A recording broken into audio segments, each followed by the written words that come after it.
Voici un problème problématique tombé aux Olympiades en mathématiques, avec des fonctions polynomiales qui peuvent vite engendrer des calculs complexes avec du x puissance 4, donc je t'encourage à réfléchir à une méthodologie. Comme à chaque fois, il y a toujours un chemin plus rapide, vu que c'est posé aux Olympiades, c'est réfléchi en amont. Utilise à chaque fois la boîte à outils que tu as en main pour trouver des chemins pour lesquels la solution serait beaucoup plus simple à trouver. Moi, je vais le faire avec toi, comme ça tu verras ma démarche et comment on peut résoudre ça beaucoup plus simplement que en développant tout et en trouvant des solutions avec du x puissance 4. Oh là là, ça m'effraie déjà. Allez, c'est parti. Alors comme à chaque fois, quand t'as un truc comme ça, le but du jeu, c'est de se ramener un truc que tu sais faire. Là, est-ce que tu sais faire tout ça? Ben, ça va être un peu ambitieux. Par contre, ce que tu sais faire, c'est que tu sais résoudre un polynôme de degré 2, ok? Comment on fait pour résoudre un polynôme de degré 2? On passe par delta. Est-ce qu'on pourrait pas faire apparaître ici du degré 2 pour éviter de faire apparaître du degré 4? Ben oui, on peut. Ben, on pourrait déjà commencer par faire apparaître un truc qui est déjà similaire avec du degré 2. Regarde ce qui se passe. Si jamais je fais lui fois lui et lui fois lui, j'aurai du 10 et du 10, parce que moins 2 fois moins 5, ça fait du 10, ok?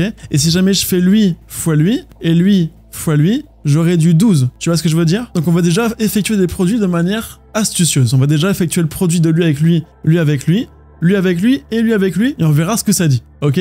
Allez, viens avec moi. Alors, x plus 2 fois x plus 5, ça donne quoi? Ça donne x au carré plus 7x plus 10, ok? Et après, j'ai quoi? Ben, j'ai x au carré plus 7x, encore une fois, et cette fois-ci, 3 fois 4, 12, donc plus 12. Ok, divisé par quoi? Divisé par x moins 2 fois x moins 5, c'est donc x au carré moins 2x moins 5x, donc moins 7x plus 10. Ok, super. Et le tout fois quoi? Le tout fois ce qu'il y a en rouge, donc x au carré, ça bouge pas, moins 7x plus 12. Ok? Super. Entre lui et lui, la seule différence, c'est que j'ai plus 2. Ok? Et entre lui et lui, la seule différence, c'est que j'ai un plus 2. Tu vois, là, j'ai plus 10 plus 12, plus 10 plus 12. Ok? Donc on pourrait pas faire un changement de variable, par exemple? Et si, mon gars, on peut faire ça. Regarde. Je vais poser a qui est égal à x carré plus 7x plus 10. Et je vais aussi poser, par exemple, ben, b qui vaut x carré moins 7x plus 10. Ok? Donc je me retrouve avec quoi, finalement? Et ben, simplement a fois a plus 2, égal à 1 d'ailleurs, hein, divisé par b fois b plus 2, qui est égal à 1. Tu vois l'idée? J'ai simplement ici constaté qu'il y avait un plus 2 ici, changement de variable, et j'ai dit que bah, là c'est mon b, et là c'est mon b plus 2. Là c'est mon a, et là c'est mon a plus 2, égal à 1. Changement de variable. C'est clair ça? Incroyable, putain! Ok, on passe à la suite. Le fait d'avoir ça sur ça qui est égal à 1, ça veut simplement dire que si jamais je multiplie de part et d'autre par b fois b plus 2, je retombe sur a plus 2, qui est égal à b plus 2. J'ai envoyé lui de l'autre côté. C'est tout ce que j'ai fait. D'accord? Super. Maintenant qu'on a ça, je peux l'envoyer maintenant de l'autre côté en faisant moins b fois b plus 2 à droite et moins b fois b plus 2 à gauche. Je tombe sur quoi? Sur a plus 2, moins b plus 2 est égal à 0. Ok? Là, le fait qu'il y ait un 0 qui apparaisse avec ici un moins, enfin, on a l'impression qu'il y a un discriminant qui va arriver pour résoudre un polynôme de degré 2. Ok, on continue. Là, je vais développer tout ça. Donc, je me retrouve avec du a au carré plus 2a, ok, plus 2a, moins b carré, moins 2b. Et ça, c'est toujours égal à 0. Est-ce que je pourrais pas ici factoriser? Parce que si je factorise, je pourrais faire apparaître un produit et utiliser la propriété, la fameuse propriété qui te dit que un produit est nul si un des deux facteurs est nul. Et donc, je pourrais conclure avec deux équations à résoudre et voir à quel moment elles s'annulent. Ok? Comment je pourrais faire apparaître ici un produit? Eh bien, je peux simplement constater déjà quelque chose, c'est que si jamais je mets les carrés à gauche, j'ai quoi? J'ai a carré moins b carré. Ok? Déjà un petit signe, ok? Et de l'autre côté, plus 2a moins 2b égale à 0. Si tu te rappelles bien, la formule suivante, tu la connais, c'est une identité remarquable qui permet de passer d'une somme à un produit. A au carré moins b au carré, c'est égal à quoi? C'est ça, c'est a plus b fois a moins b. Ici, bah, mon a, c'est mon grand A, et mon b, c'est mon grand b. Donc ça veut dire que si jamais je factorise, je tombe sur quoi? Sur a plus b fois a moins b, pour ce qui est en bleu. Et ce qui est en rouge, si jamais je factorise, eh ben j'ai simplement plus 2a moins 2b, donc moins b. C'est clair? Là, c'était pas très compliqué. Super. Maintenant, on constate un truc évident, ça te perce la rétine, regarde. J'ai du a moins b, a moins b. Oh bah tiens, un facteur commun, incroyable.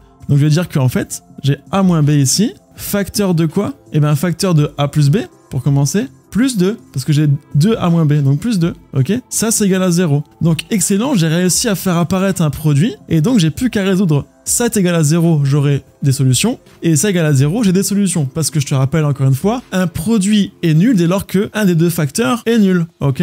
Donc j'ai plus qu'à résoudre, ça est égal à 0, et ça est égal à 0. Allez, on est parti. A moins b est égal à 0. C'est quoi a moins b? C'est lui moins lui. A moins b. X au carré moins x au carré. 0. 7x moins 7x, 14x. 10 moins 10, 0. Donc c'est pareil que ça. Et à quel moment 14x est égal à 0? Ça ressemble à ça sur un graphique, hein. C'est égal à 0 en 0. Donc x est égal à 0. Ça c'est une solution. Ok, maintenant on va résoudre l'autre chemin. J'ai a plus b plus 2 est égal à 0. Ça, à quel moment ça s'annule? Et ben on remplace a et b. A plus b, x au carré plus x au carré, j'ai donc 2x au carré. 7x plus moins 7x, ça fait donc 0x. Ok, donc plus 0. 10 plus 10, 20, plus 2, plus 22. C'est donc égal à 0. Ok. Ensuite, ce que je fais, eh ben, je divise de part et d'autre par 2, c'est pareil. Donc j'ai donc x au carré plus 11 qui est égal à 0,5, donc 0. Et maintenant, je soustrais à droite et à gauche 11, ce qui fait que j'ai x au carré qui est égal à moins 11. Ok. Ça, c'est égal à quoi maintenant? Eh ben, c'est plus ou moins racine de moins 11, donc plus ou moins i racine de 11. Incroyable. Donc en fait, même pas besoin de delta, tu vois, ça se fait tout seul. Et maintenant, on a trouvé 3 solutions. Donc celle-ci avec le plus et celle-ci avec le moins. Ok, maintenant, il ne reste plus qu'à faire quoi? À vérifier. Donc on est parti. Calculatrice, comme ça on évite les erreurs de calcul. Moi, je vais prendre mon calculateur en ligne et on verra si on a juste ou si on a faux. Allez, c'est parti. Donc voilà, j'ai remplacé x par 0. On est parti. Entrée, évaluer. Et ça, c'est égal à 1. Ok, une bonne réponse. On est parti pour les deux autres. La voici. Entrée avec i racine de 11, évaluer. Ça, c'est égal à 1. Incroyable. On fait la dernière maintenant, avec moins tout ça. Hop, voilà. Entrée, c'est bon. On a bien trouvé toutes les solutions de cette équation-là. Et donc, c'est bien 0 moins i racine de 11 et plus i racine de 11. Ok? Alors j'espère que c'était clair pour toi. Tu vois que finalement, il faut toujours trouver des astuces pour raccourcir tes calculs pour que tu puisses finir tes olympiades de mathématiques si jamais tu comptes les faire. Mais si jamais tu veux juste t'entraîner, bah tu vois bien que quand on te pose une question en mathématiques, en tout cas au collège et au lycée, il te faut simplement maîtriser vraiment tes prérequis et tes connaissances et tes compétences pour aboutir à des solutions beaucoup plus simples que foncer tête baissée en développant ça comme un zouave. Ok? J'espère que ça va pour toi. Écris-moi en commentaire si tu as trouvé une autre solution ou un autre moyen pour résoudre ça encore plus simplement que ce que j'ai fait ici. En tout cas, je te remercie pour ça. Écris racine de 11 en commentaire, comme ça je verrai que tu as été jusqu'à la fin de la vidéo et je verrai que tu me soutiens par rapport à ça. D'ailleurs, pour me soutenir, tu peux liker, t'abonner, partager, mettre la cloche, écrire un commentaire, pose-moi des questions si tu veux aussi. Tu peux aussi retrouver, comme tout le reste, à savoir la méthode Tryhard, les PDF, les ressources, les élèves sur mon Discord en description. Tu as aussi d'ailleurs en description un formulaire pour des cours particuliers et des coachings que je donne à tous les élèves et à tous mes viewers. Donc je t'encourage à le remplir si jamais tu veux des cours particuliers. Hésite surtout pas. Ici, t'as quoi? Eh ben, t'as les playlists avec des vidéos de mathématiques. Incroyable. Ici, la dernière vidéo et là, le bouton pour t'abonner. Franchement, tu sais quoi faire. Je compte sur toi. À plus. Ciao.